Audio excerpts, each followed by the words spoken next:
Good afternoon and welcome to today's program titled Substance Use Disorders in Adolescents and the Elderly, addressing the differences and needs of these two special populations. I'm Gary Enos, editor of Addiction Professional magazine. Today's program is a Foundations Recovery Network webinar sponsored by Millennium Laboratories. Thank you to our sponsor and to you and our audience for giving us your time and attention. Before we get started, we have a few housekeeping details. Each window on your screen can be moved by clicking and dragging, or enlarged and minimized by clicking the icons in the top right corner of each window. Please use the Q&A area to the right of the slides to submit a question at any time during today's presentation. If you cannot see this area, simply click the red Q&A button. To download a copy of today's slides, please click the link in the Resources area in the upper right of your screen. If you have any technical issues during today's program, please click the yellow Help button to troubleshoot the issue. I have a special note to pass along about CE credit. Our CE process recently changed. To receive credit for today's program, you must click the green CE certificate widget at the conclusion of the program and complete the evaluation form. If you are watching today's program in a group, please download the group submission guide and program evaluation form located in today's resources list and follow the instructions. At this time, it is my pleasure to introduce our speakers, Dr. Olivera Buganovic and Dr. Benjamin Silverman. Dr. Olivera Buganovic is a psychiatrist and a co-founder of Hingham Wellness. She is particularly interested in understanding the relationship between psychiatric illness and addiction and has devoted her career to addiction and geriatric psychiatry. She completed medical training at the University of Belgrade and subsequently completed psychiatry residency training at SUNY Brooklyn. In addition to her work at Hingham Wellness, Dr. Buganovic directs a residential treatment program in the Division of Alcohol and Drug Abuse at McLean Hospital and is the Associate Program Director of the Partners Healthcare System Addiction Psychiatry Fellowship Program. Her clinical interests include development of an outpatient benzodiazepine taper program. She is on the faculty at Harvard Medical School. Dr. Benjamin Silverman is a psychiatrist and a co-founder of Hingham Wellness. He graduated from college and medical school at the Johns Hopkins University and subsequently completed his psychiatry residency at the Massachusetts General Hospital and McLean Hospital Adult Psychiatry Residency Training Program. He is board certified in psychiatry and addiction psychiatry. In addition to his work at Hingham Wellness, Dr. Silverman is Vice Chair of Panel B for the McLean Hospital Institutional Review Board and is on the faculty at Harvard Medical School, where he teaches ethics to first-year medical students and psychiatry residents. Thank you both for taking the time to speak with us today, and with that, the audience is yours. Thank you very much for the introduction, and thank you so much for inviting us to participate in this session. Dr. Buganovic and I are very pleased to be able to talk with the audience today about addiction and substance use disorders in the adolescent and geriatric populations. To start with an overview, we can understand addiction as a chronic illness that often begins in childhood and adolescence and continues into the elderly. What we find is over time and throughout the course of a life cycle, there are ups and downs, as anyone who is doing this work knows, and throughout the life cycle there are different opportunities for prevention and treatment. In particular, each of these populations, the adolescent population and the geriatric population, have special considerations that we are going to review today and which we hope will help the audience in recognizing and preventing and treating addiction in these populations. To start, this is a graph from epidemiologic survey NESARC from 2003 that shows addiction does truly start in childhood and adolescence. This graph shows the percent in each age group at which time individuals develop a diagnosis of dependency based on DSM-4 criteria. So we can see here that for THC, actually, has the marijuana has the leftmost yellow graph here. That really, as early as the age of even before 15, you're seeing over 1% of adolescents developing a true dependency. You can see alcohol and tobacco very closely follow, with ups and downs then throughout the life cycle. When we think about the epidemiology of adolescent substance use, alcohol tends to be the most common substance use among adolescents, with marijuana being the most common illicit substance. In 2000, you can see here the list with alcohol, cigarettes, marijuana, inhalants, hallucinogens, and then cocaine in terms of prevalency. Inhalant use is something that we often think about and see in adolescents that is unique, I think, to this population in that we often don't think about it in adults, but it is actually quite common, as you can see here, 18% of 8th graders, and something that is very important to ask about and think about. In particular, recently, I think the perceived harmfulness of marijuana has been decreasing as well, which is something, again, to think about in treating this population. When we think about the etiology of adolescent substance use disorders, there's a variety of factors that happen in someone's early life that lead to the development of illness. There's biological and genetic factors, peer-related factors, psychological and psychiatric factors, and environmental factors. And I'm going to review some of those now with you all.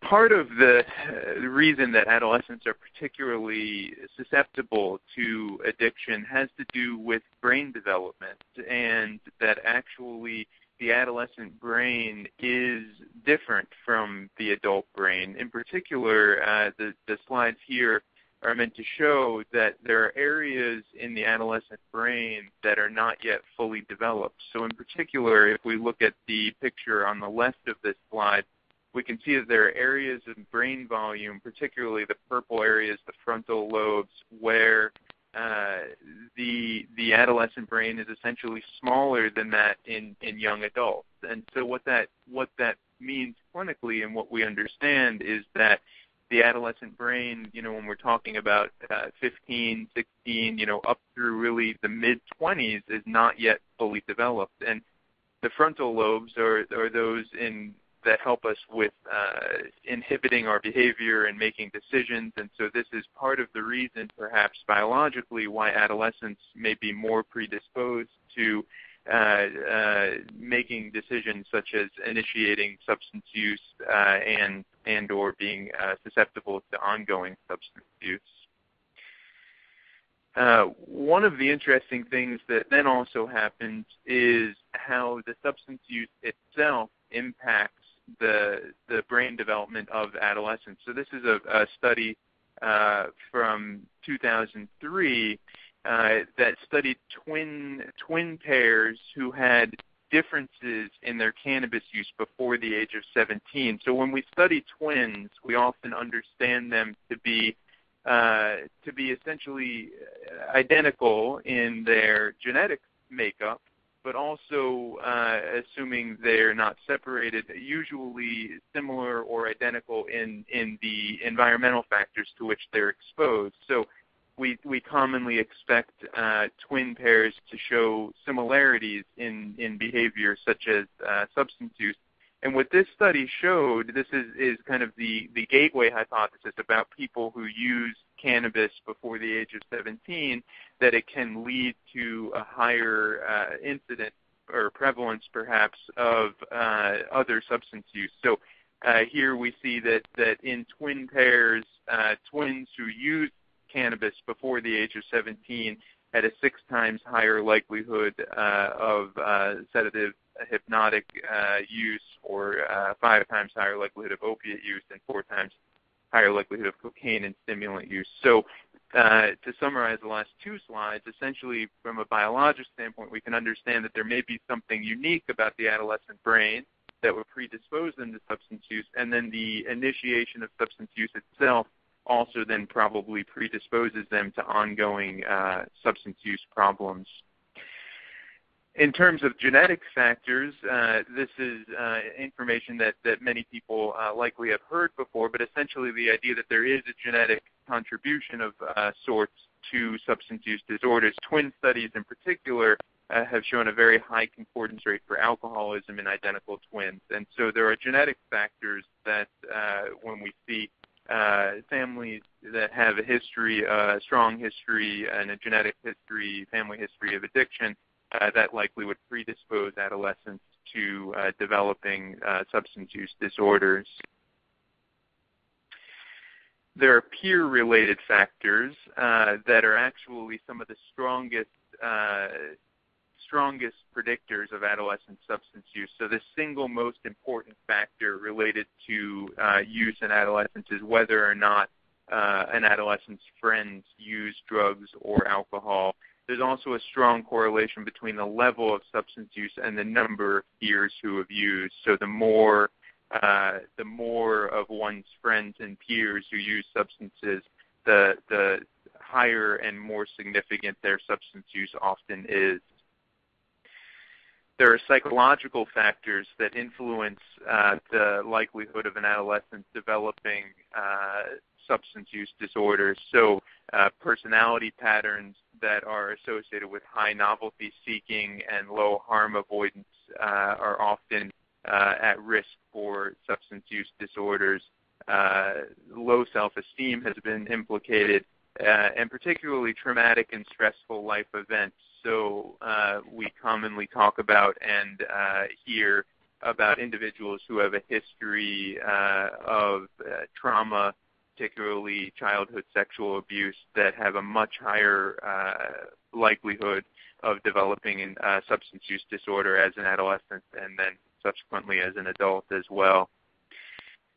There are psychiatric factors that influence the possibility of developing substance use disorder as an adolescent.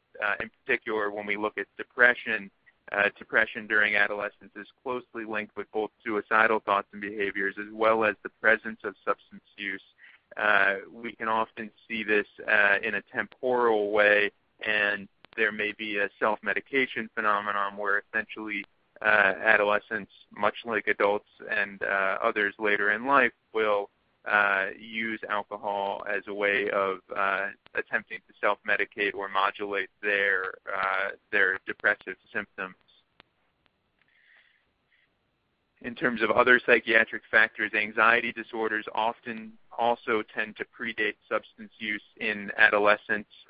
Females are more prone than males to self-medicate for anxiety, and little literature has specifically talked about the types of specific anxiety disorders.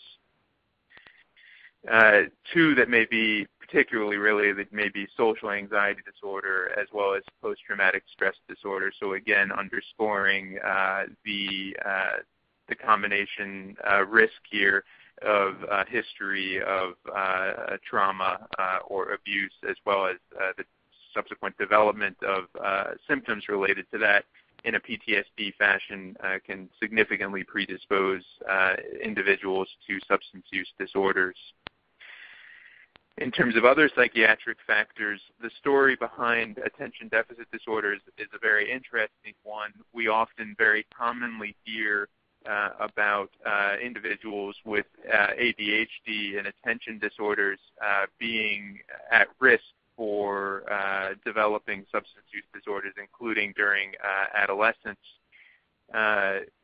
If we look specifically at some of the studies that have been done, especially by Biederman and colleagues, we can see that relationship is often modulated by the use of pharmacotherapy, and so often the use of medications makes a difference in subsequent development of substance use disorders. So here you can see that those medicated for ADHD versus unmedicated had a much significantly different risk of developing alcohol and marijuana and cocaine and stimulant disorders. This likely is related to the cognitive and behavioral aspects rather than something about the medication itself. There are a variety of other environmental factors that we often talk about in terms of the etiology of adolescent substance use. There have been questions about homelessness, but very difficult to determine chicken and egg causality in this case. Low socioeconomic status is likely a risk factor, though through indirect mechanisms, likely more due to increasing stressful events and traumatic events, as I described earlier, being a risk factor. Environment can also play a role, often a function of availability more than anything. Moving on to assessment, when we think about assessing adolescent substance use, essentially the recommendation that we would give would be to have a multidimensional and systematic assessment where we're looking at all of these different domains that have etiological implications in adolescent substance use. So looking at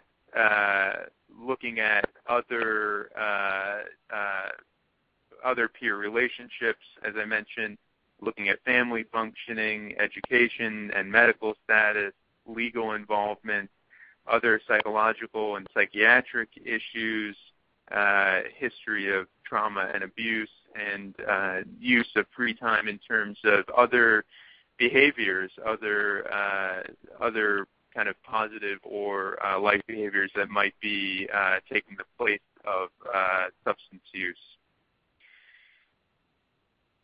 So when we're looking at assessing adolescents, I think a particular interest of mine as a psychiatrist is looking at comorbidity and thinking about treating comorbidity and assessing comorbidity as a way of helping adolescents with substance use problems. So as I mentioned earlier, those with anxiety and depressive disorder have a much higher risk for substance use. And so assessing for this type of comorbidity is very important.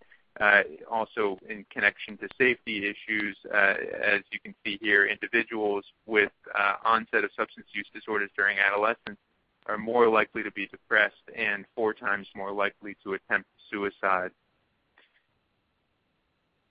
If we look at conduct disorder, there's a very high prevalence and comorbidity of conduct disorder with adolescent substance use. Conduct disorder often precedes the development of substance use, and juvenile offenders have a greater risk of psychopathology than those juvenile offenders with substance use disorders have greater additional psychopathology than non-substance user juveniles. So the time course here provides an example of the opportunity to prevent and intervene by recognizing comorbidity and treating comorbidity before the onset of substance use disorders. For depression, again, in a similar vein, major depression often precedes the substance use disorder, and so again represents an opportunity for intervention and an opportunity for prevention. As I mentioned earlier, adolescents that have both comorbid depression and substance use disorders have higher rates of suicide, and psychosocial stressors and family dysfunction are often associated in these cases. For bipolar disorder, there's also a very strong co-occurring comorbidity between bipolar disorder and substance use disorders. So we can see here that 39% of children and siblings of adult bipolar disorder patients with minor mood swings and substance use progress to bipolar disorder. So this likely speaks to both family history and to the connection between bipolar disorder and substance use. Anxiety disorders also commonly coexist with substance use disorders in adolescents, and anxiety symptoms also usually precede the onset of substance use disorders. So again, identification and treatment can provide opportunities for prevention of substance use disorders. When we start to talk about treatment of adolescents, we think about a variety of different treatment settings. Adolescents can be treated in inpatient, hospital-based settings, as well as freestanding rehab centers. There are group homes and therapeutic communities, which are residential settings particularly designed for adolescents, both partial hospital programs and after-school programs, and then outpatient treatment. All can be specialized and personalized towards the adolescent population. Treatment modalities include both psychosocial type treatments and pharmacotherapy. I'm going to review some of the psychosocial treatments here, though we, because of time, won't be able to get into the details of each of them. Cognitive behavioral therapies, brief interventions, psychodynamic interpersonal therapies, family therapies, and self-help support group and 12-step approaches have all been validated to show efficacy in treating adolescents with substance use disorders. Cognitive behavioral therapy, which I'm sure many in the audience are quite familiar with, is going to emphasize overcoming skill deficits and work towards helping individuals gain an ability to cope with high-risk situations in order to avoid substance use as a functional problem in someone's life. In adolescents, CBT has been shown to lead to greater self-control, as well as the ability to identify both environmental and internal triggers, which then help develop strategies for avoiding substance use. Behavioral therapies have been shown to be effective, in particular contingency and contracts in this population involving parents or guardians in the treatment and in developing these types of behavioral plans through parent management training and in combination with the adolescent can be very effective. So family therapy is often a huge component of treating these populations. Adolescents are commonly still living with family members or, as I mentioned, parents and guardians and others. By treating the family, we can also help to treat the adolescent related to issues of addiction and psychopathology and abuse and trauma and other styles of management. There's a lot to talk about with families trying to decrease their denial, decreasing resistance to treatment, assisting family and parents in initiating and maintaining treatment, assisting in establishing and reestablishing structure and in improving communication. Family therapy, family should be involved in decisions about treatment with adolescents. Often under the age of 18, family is going to be involved as decision-making assistants in any event, but outcomes have shown that involving families in selecting treatment and financing treatment can be very effective. One of the approaches that we tend to use a lot ourselves and that we find very helpful is a community reinforcement approach. Community reinforcement acknowledges the powerful role of environmental contingencies in encouraging or discouraging drug use and attempts to rearrange these contingencies such that sober behavior is more rewarding than using behavior. There's been a treatment manual for adolescent community reinforcement, particularly for cannabis dependents. This is a 14-session manual, individual sessions with the adolescent, as well as combined sessions with caregivers alone and with the adolescent and caregivers. And again, focusing on rewarding non-using behavior, so using positive and enthusiastic and motivational approaches, i.e. non-confrontational approaches, to reward sober behavior rather than punish using behavior. In terms of pharmacotherapy for adolescents with substance use disorders, detoxification and treatment of withdrawal are important as they are at any age. Counteracting the physiologic and subjective effects of the abused substances, and then, as I mentioned earlier, treating the comorbid psychiatric disorders is a central aspect to this. To review the treatment outcomes for adolescents, adolescent substance use treatment works. It decreases substance use. Better outcomes are associated with parental involvement and attendance at aftercare and treatment. Abstinence has been associated with improvement in multiple domains, so abstinence-based treatments do work in this population. The quality of treatment, satisfaction with social supports, greater self-esteem, and coping skills are all associated with abstinence. The greatest risk for relapse is often within the first 3 months, and relapse rates are higher for adolescent substance users than for adults. So this is a population that requires lots of persistence, as any of you who work with this population already know. Adolescent relapse rates are often associated with peer influence. So again, the peer influence and the social environments are often central to recovery, as they are in actually all age ranges, especially this one.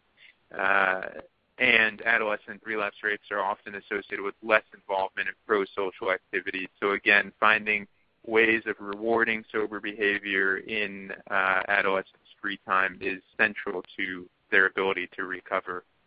So to summarize, addiction is a developmental illness that often begins in childhood and adolescence. A multidimensional assessment and biopsychosocial approaches are most effective in preventing and treating substance abuse in adolescents, and treatment providers should be willing to work within systems and across systems to best serve adolescents who are often involved in multiple systems by the time they reach our door. So I'll turn it over now to Dr. Bogdanovic to discuss the geriatric population. Thank you, Dr. Silverman. And so what we're going to talk a little bit about what is different about treating the older population, and what do we need to know to address the problems in the older population. As we all know, the substance abuse in the elderly is becoming a leading public health problem, and is still an unrecognized problem. Just to give you some numbers, in 2001, 58,000 persons age 55 and over were admitted to publicly funded substance abuse treatment facilities, and similar numbers were in the privately funded facilities. Also, what is interesting is that the illicit drug use has increased. So between 1994 and 1999, the illicit drug use increased by 25% for men, and more significantly 43% for women. So it is becoming a bigger problem. I'm going to talk a little bit about what are the substances that elderly use. So still smoking is very prevalent. It's 17% of people. Alcohol use disorders, there's more binge drinking, so we are seeing numbers around 12%. According to the DSM-4 criteria, 1% of the population met criteria for dependence. 1.8% of population met criteria for substance use disorders. And also, what is very important to know that elderly are overprescribed. And unfortunately, in that during that, one of the medications that are more prescribed are the benzodiazepines. So 12% of elderly are prescribed benzodiazepines. and 1.6% are prescribed medications for pain. And when I talk about medications for pain, I mean prescription opiates. So as we see over the course of the years, there's a huge percentage of, when we compared the period in the 90s and the 2000s, there's a huge increase in prevalence. And then particularly in the population of 65 and over, we are seeing a 30% increase, which is a pretty high number. So I want to talk a little bit first about the alcohol use disorders, and then I'm going to talk about the illicit drugs disorders, and then I will talk about what are the treatments currently used for the treatment of the geriatric population. So when we talk about the alcohol use disorders, there are several problems that we kind of need to address.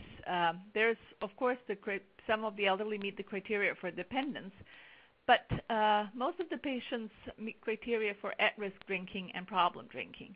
So I want to give a few definitions for the at-risk drinking and problem drinking. In general, the National Institute of Drug and Alcohol Abuse recommends no more than 2 drinks per day for adults and no more than 1 drink per day for persons aged 55 and over. So at-risk drinking constitutes mostly of people who drink more than that 1 drink and are starting to experience some medical problems, but not significant.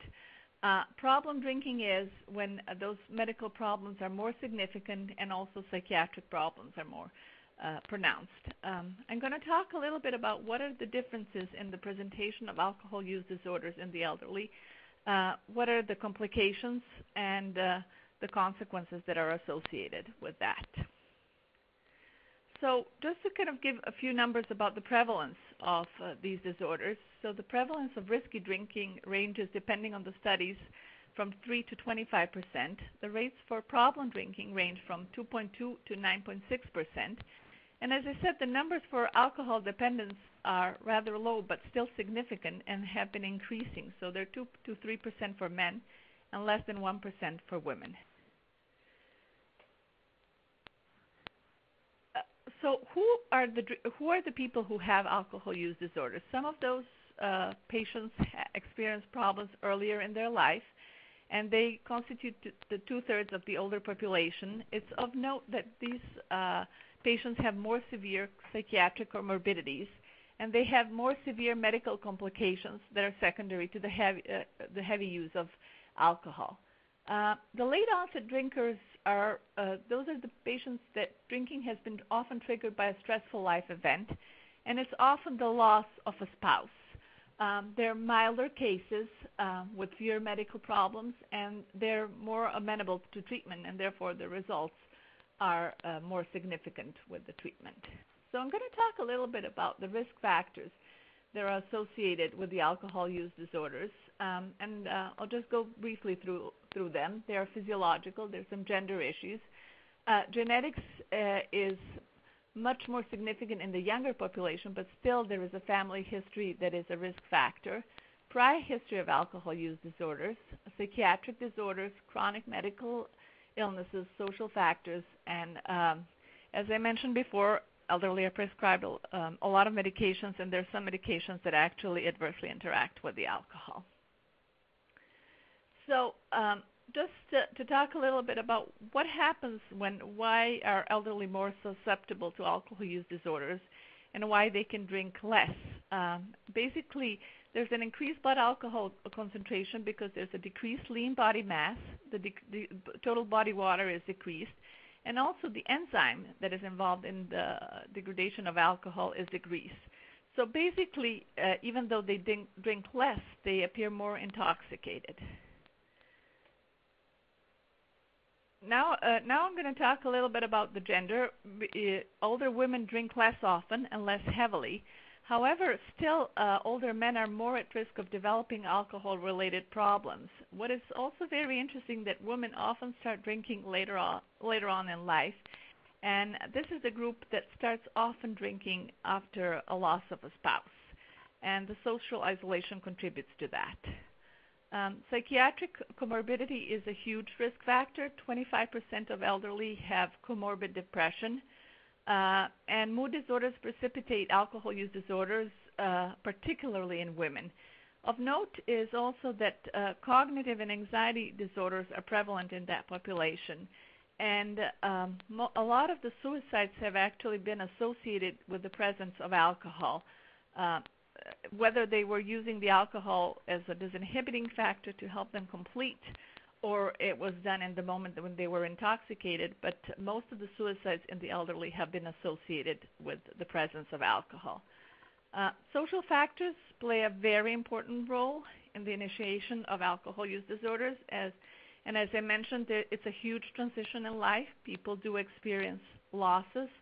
There are chronic medical problems that result in physical limitations. Unfortunately, with the age, sometimes the isolation comes, and most importantly, especially for men, is the loss of occupation, as well as the loss of income that is present. Medical complications are more severe in this population, especially talking about liver cirrhosis. Patients that are diagnosed with liver cirrhosis at a younger age have a much longer lifespan. However, 60% die within a year of the diagnosis, age 60 and over. There's also the presence of heart problems, including coronary artery disease and atrial fibrillation. We see an increase in cancers. There's some blood dyscrasias that are present, and also the neurological complications associated with the alcohol use, which there's an increased risk of stroke, particular vascular dementia, and more recently we're not often seeing, but we're still seeing some Wernicke's encephalopathy and Korsakoff's psychosis. So how do we detect these disorders, and how can we help this population? Often they don't seek help initially from the psychiatrist, so still the screening is more often done in the primary care setting, and especially 87% of patients, the PCP is the first one who detects this problem. It's still, screening is often recommended in mental health settings, and also it's very important to involve in an evaluation friends, family, and just nursing home or anybody who is involved in the treatment of these patients. So how do we diagnose this problem? As we all know, this population particularly doesn't want to seek help from a psychiatrist, there's a lot of shame associated with the alcohol use, so skillful interviewing is very important, in particular using motivational interviewing skills. Apart from assessing for the alcohol use disorders, it's very important to conduct a detailed psychiatric evaluation, also do a neurological evaluation, social evaluation. And what's really important is using motivational interviewing techniques, seeing where the patient is and evaluating how ready they are for the change. Also, it's very important to do a full functional eval to see what type of treatment this patients would benefit from.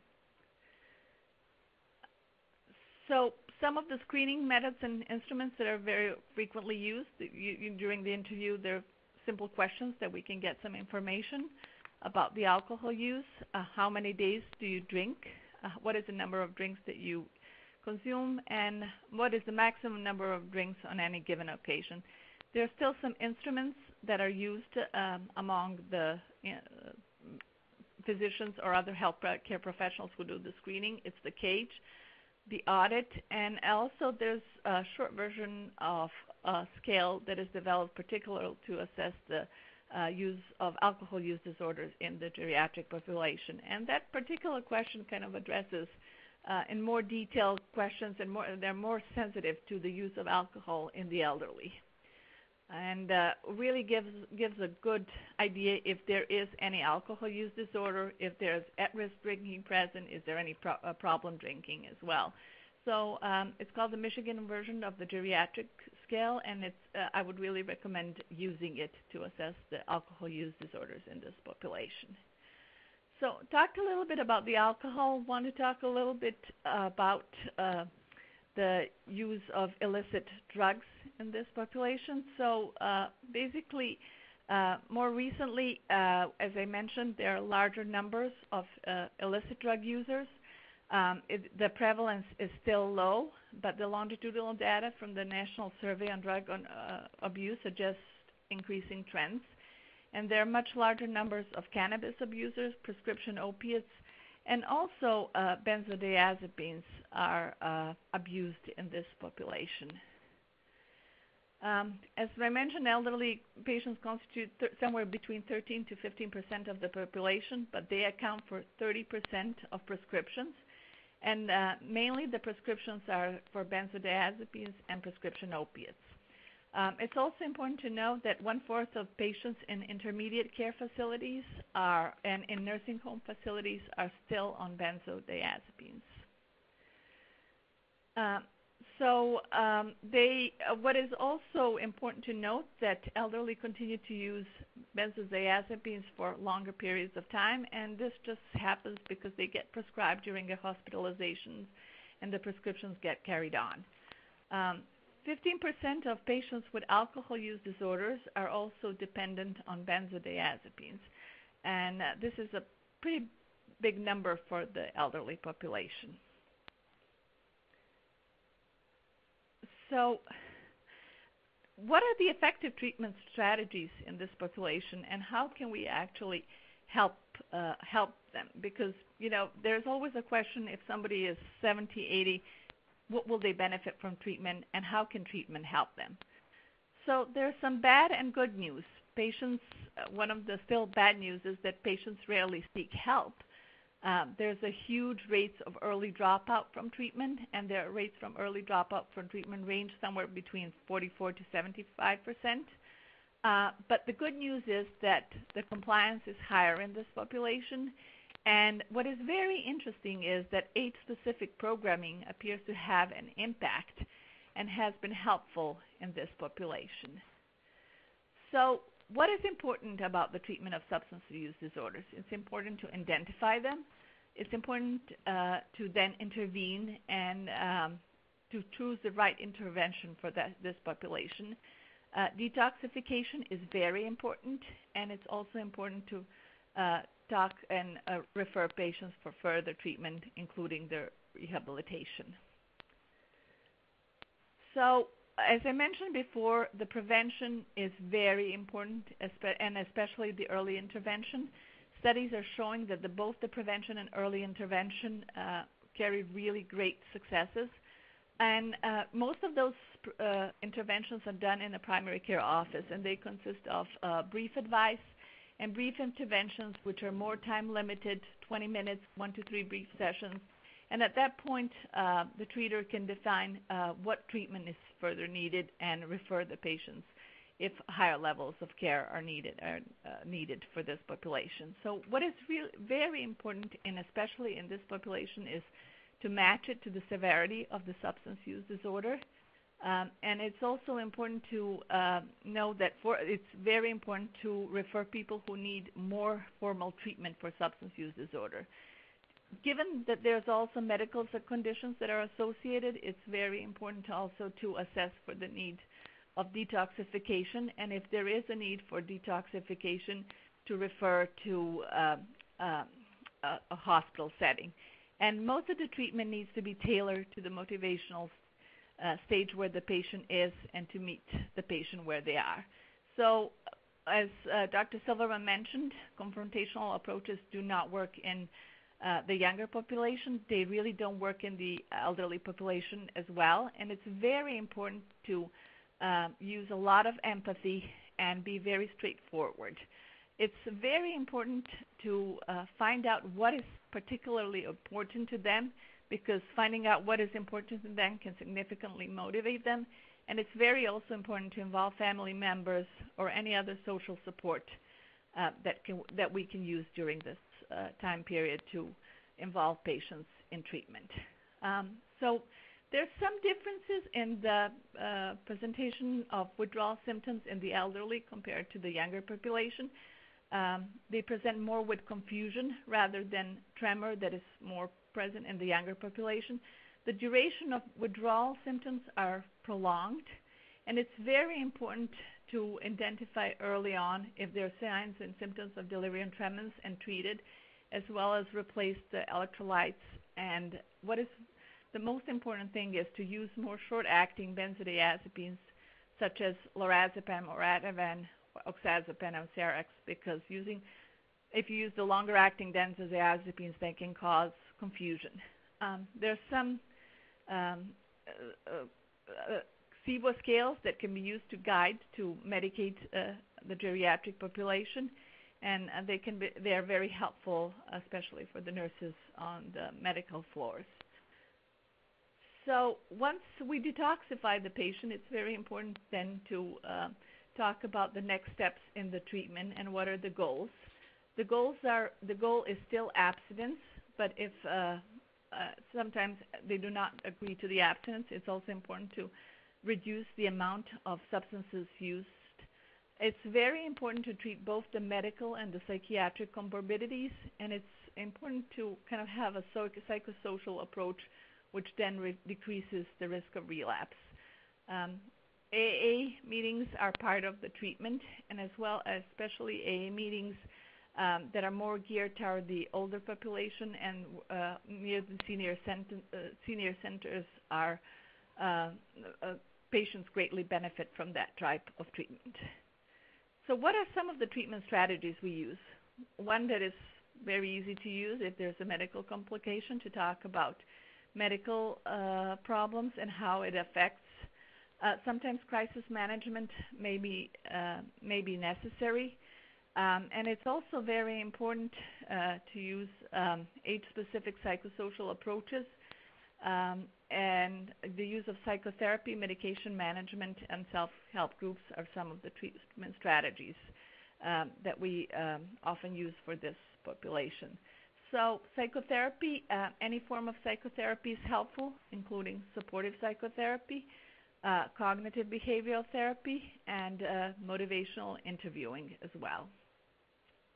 Pharmacotherapy is basically the same as we use for the adult population. So for the treatment of alcohol dependence, the medications that are currently used are naltrexone, camprosate, disulfiram.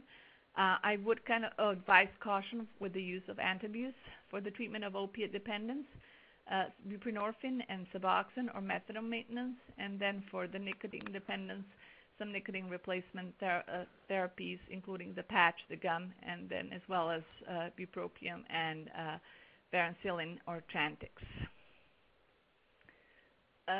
So what is also important to know that relapses happen during the treatment, but it's very important to address it in a supportive way. It's very important sometimes to use random urine toxicology screens, and patients should really be encouraged to continue treatment despite of relapses that happen. Just to summarize the literature about the treatment of elderly, as I mentioned before, elderly patients respond better to treatment. There has been one study that followed patients for a period of 6 to 12 months, and all the patients remained in treatment, and especially it decreased the number of ER visits, and the well-being of patients was, the results of the scale showed significantly increased improvement. So as I said, patients treated in an age-specific program are also more likely to remain abstinent. So in summary, geriatric populations have vulnerability to medical complications of substance abuse. There are clinical tools and strategies that can help detect these disorders in this population. And it's also important to note that the biopsychosocial treatment approach is a very effective form of treatment for this population. It's also important to remember that addiction is a chronic condition. It starts in childhood, as we started with the presentation about the addiction in adolescents. And it requires really continued care throughout the life cycle. Prevention and treatment are effective in both of these populations. And it's very important to take into account when treating this population special factors that are impacting each population. So I'll end the presentation at this point, and we're open for questions and answers. Thank you very much, Dr. Bogdanovich and Dr. Silverman. Before we get to Q&A, we're going to briefly turn this over to Melanie Melcher from Foundations Recovery Network for a few words about some upcoming Foundations events. Melanie? Thank you, Gary.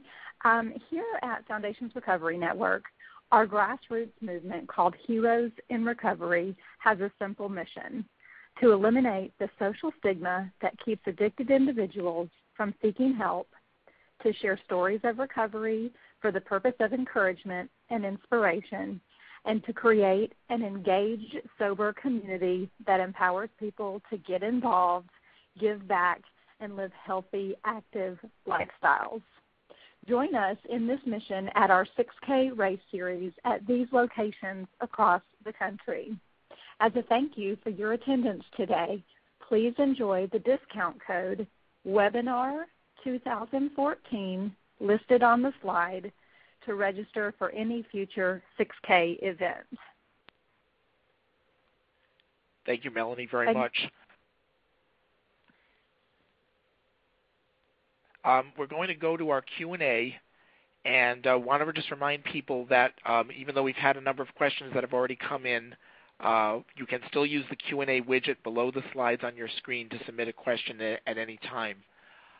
We're going to have probably some questions applicable to both of our speakers and maybe some that are going to be for one in particular, but please submit any questions that you still have.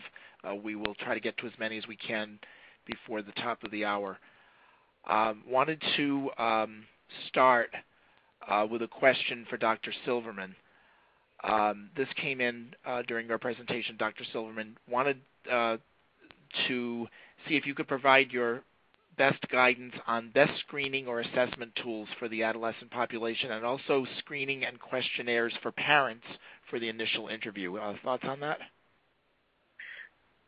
Sure. Thank you for this question. So it's, I think, ironically, not something that I actually end up doing on a daily basis for myself, because by the time people hit my office, they've often already been kind of screened and identified. So I don't have kind of particular favorites that I use, except to say that there are a large number of screening instruments, and I think that really what ends up being, there's a large number of validated screening instruments, and so there's a kind of basic, there's a very short screen that called the CRAFT, C-R-A-F-F-T screener, where this is similar to the, we always think about the CAGE questions for alcoholism, so it's similar when you ask the C, have you ever ridden in a car driven by someone who was high or using alcohol or drugs, then do you ever use alcohol or drugs to relax? Do you ever use alcohol or drugs by yourself or when alone, et cetera? And I think that can be a very quick screen. I think what I was going to say is that the screening instrument that you choose often should just match the practice that you have. So meaning that it often varies with how much time you have, whether the screening is being done by a piece of paper that you're handing to someone and asking them to fill out, or on a computer, or whether you're doing a face-to-face kind of interview. I think basically my advice would be for people in kind of either general practice, primary care or pediatrics offices, or just general mental health kind of settings where you're seeing adolescents with other, psychiatric issues. Basically, the recommendation I would give is to do the screening, to make sure to ask about it, to, do either a quick CRAFT screen or, a teen addiction severity index, the TASI, or the PESQ is another one. There's a variety of them, and I think that the key is just to make sure to do it in one way or another. Excellent. A question for Dr. Bogdanovich. This came in regarding the elderly. The question is, how effective is group counseling with the elderly? Which model is most effective, and how would the elderly get referred to or find such groups? So as I mentioned in my presentation, actually, the group programming that is specific to the elderly has been actually very, very helpful. I have started a group at McLean that is only geared toward we call it the substance abuse group for mature patients that is more geared toward the elderly. And unfortunately, there are only few programs in the country that are focusing more on the elderly substance use disorders. One of them is Hanley. Different treatment centers may have substance abuse groups for the elderly.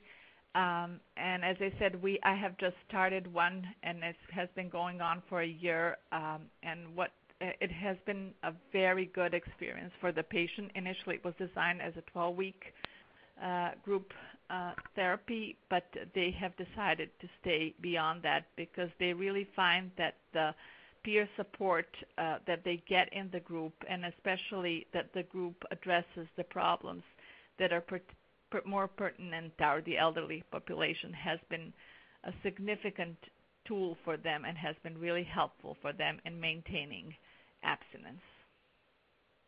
Excellent. A question going back on the adolescent issue. This came in during the presentation from Dr. Silverman. Should clients be reevaluated for mental health issues after they have remained abstinent for a period of time? A lot of my clients received their mental health diagnosis while using chemicals. Thoughts on that, Dr. Silverman? Yeah, it's a great question, and actually I'll provide a couple of thoughts, and then maybe Dr. Bogdanovich can as well, because this is, I would say, a question that is relevant to the adolescent population, but actually relevant to all substance use, populations. That this is a question that we get, time and time and time again. It's kind of, can you make a diagnosis of a psychiatric disorder when someone is actively using? And the difficulty, is essentially that the symptoms can look very similar and they can overlap. And so, there's been some cultural changes through the years. I actually just finished writing a book chapter that addresses some of this, that talks about, the difference between kind of simultaneous and sequential treatments and things of this nature. And, this has shifted through the years, that there used to be thoughts around, don't make any diagnoses and don't do any psychiatric treatment while someone's actively using. The trouble with that is exactly what I was outlining in my part of the presentation on adolescents, that having a psychiatric diagnosis and psychiatric symptoms predispose adolescents to use. So how can we, ask them to get sober when they're still having symptoms? And so, I think the general practice now, I would say, is to make the best effort to distinguish between the symptoms by really trying to do a thorough evaluation of when the symptoms started and how they were impacted and changed by substance use, and to go ahead and make a diagnosis and treatment for things like depression and anxiety, and then absolutely they should be reassessed. I think basically every 3 months there should be a new assessment and a new treatment plan, every 3 to 6 months, where you're basically saying, okay, now you've been sober for 3 months, you've been sober for 6 months, you've been sober for a year. Let's reassess and see where your symptoms are and see whether we want to stop, medications or make any adjustments to our understanding of what your diagnosis is. And just to that effect, I would add that the continuous evaluation of symptoms is very important. As again, definitely alcohol and illicit substances contribute to the psychiatric symptoms, can mimic psychiatric disorders. So I think doing, as I mentioned in the screening, a comprehensive evaluation of the psychiatric symptomatology, taking into account the history, is a very, very important tool.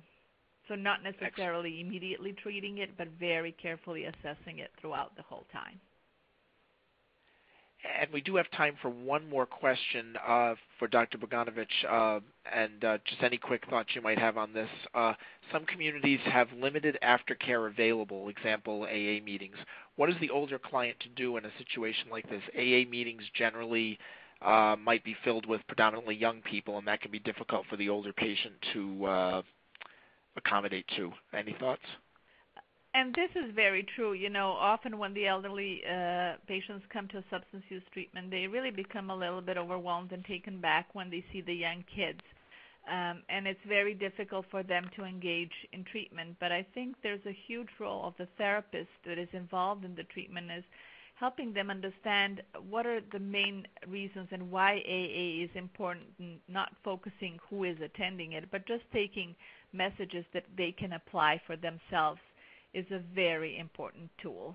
And again, you know, many times, unfortunately, there are few even treatment centers only geared toward the elderly. And when they come in treatment, they feel that they cannot get the full benefits of treatment. But then just helping them throughout that time, staying focused on their own issues and seeing how that can apply to them is a very important tool. Excellent. Well, that seems to be all the time we have for questions today. So we have some final instructions to pass along regarding CE credit. Please note that the CE certificate process recently changed, so please pay attention to the following. CE Learning Systems has approved today's program for one continuing education credit. To receive your certificate of completion, you must click the green CE certificate widget, complete the evaluation form, and click Submit. Again, for those watching in a group, please download the group submission guide and program evaluation form located in the resources area and follow the instructions provided. If you have any questions, click the purple Contact Webinar Help Desk widget at the bottom of your screen. Please join us on Tuesday, March 25th, 2014 at 1 p.m. Eastern Time for another Foundations Recovery Network webinar sponsored by Millennium Laboratories, titled Emerging Natural and Synthetic Drugs of Abuse, presented by Catherine Steffel, PharmD. A link will appear on your screen in a moment for you to register for the program. You can also register for the event by clicking the purple Register for the Next Foundations Webinar widget at the bottom right of the screen. I want to thank Dr. Olivera Bogdanovich and Dr. Benjamin Silverman once again for an excellent presentation. I also would like to thank Millennium Laboratories for making today's Foundations Recovery Network program possible. Finally, thank you to you and our audience for participating today. We hope you'll join us in the future for another Addiction Professional webinar. This concludes today's presentation.